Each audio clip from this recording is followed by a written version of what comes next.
iskaashatada beeralayda deegaanka beer oo ilaa 30 kiiloomitir dhinaca bari kaga beegan magaalada Burco ee xarunta gobolka Togdheer ayaa ugu baaqay xukuumadda Soomaaliland inay taageero dhinacyo badan taabanaya la soo gaadho dadka beeralayda oo si ay u taabageliyaan wax soo saarka tacabka beeraha ay ku howlan yihiin. iskaashatooyinkan ayaa waxa ay ku dheeraadeen halka uu marayo wax soo saarkooda iyo duruufaha badan ee ku xayntaabaan wax beeristooda, waxaana ay ku tilmaameen in ay xilligan xukuumadda Soomaaliland ay marti uga yihiin waxqabad iyo taageero salka ku haysa in bulshadu ku dhiirato wax beeristaan togi ama dooxi u soo biyaha u keeni jiray oo beeray kaasoo loo baahan yahay in xilligan wax laga qabto isla markaana ay uga fadhiyaan xukuumadda Soomaaliland uu garwadeenka ka yahay mudane Axmed Maxamed Maxamuud Silaanyo. waxa kale oo ay iskaashatadan xuseen inay u baahan yihiin cagaf-cagafyo riigag biyood isla markaana ay haystaan farsamadii looga faa'iideysan lahaa.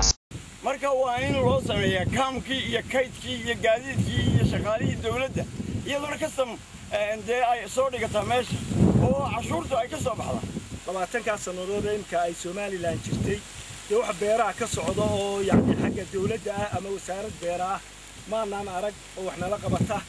inta anagu ma garanaysaa deetaalkayga iska wadwadnay. sidoo kale marka dhinaca kale laga eego iskaashatadan waxa deegaanka beeray ka sameeyeen mashaariic waaweyn oo dhinaca wax soo saarka dalagyada kuwaasoo ay xilligan ka baxaan noocyo kala duwan oo dalaga oo ay ka mid yihiin haruurka, gidirta, xahabka, hayska iyo weliba sinsinta. abwaan maxamed ibraahim warsame hadraawi oo isagu indhaindhay ku sameynayay mashaariicda ka baxa deegaanka beer ayaa ugu baaqay dawladda Soomaaliland inay dadka ku dhiirigeliso wax soo saarka si loo yareeyo buu yiri midhaha dibadda ka imanaya. qofku wuxuu han weeyahay oo karaabadaya barkuu xuro waxa uu isagu soo saaray isagu leeyahay markaas ay karaabadiisu jirtaa, laakiin hadduu bar walba gacanta cid hoos dhigto oo waliba dadku waa kala yahay gaala bariyo dabcan waxa weeyaan qofkaasi karaabadiisu way dhibato ka dhigo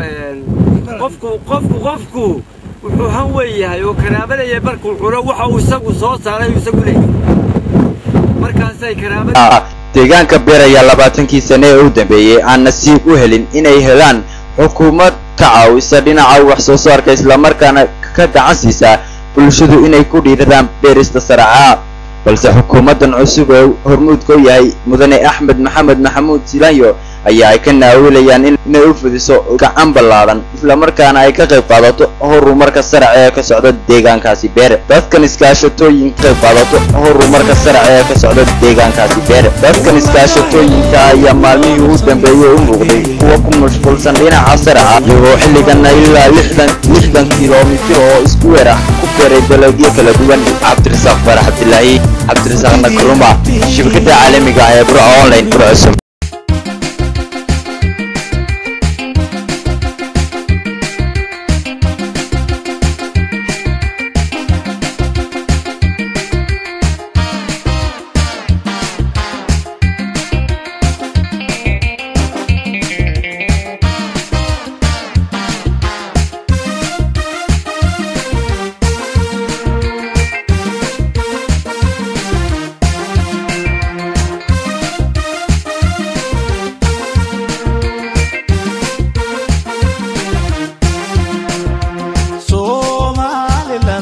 dhallinyarada way dhammaantood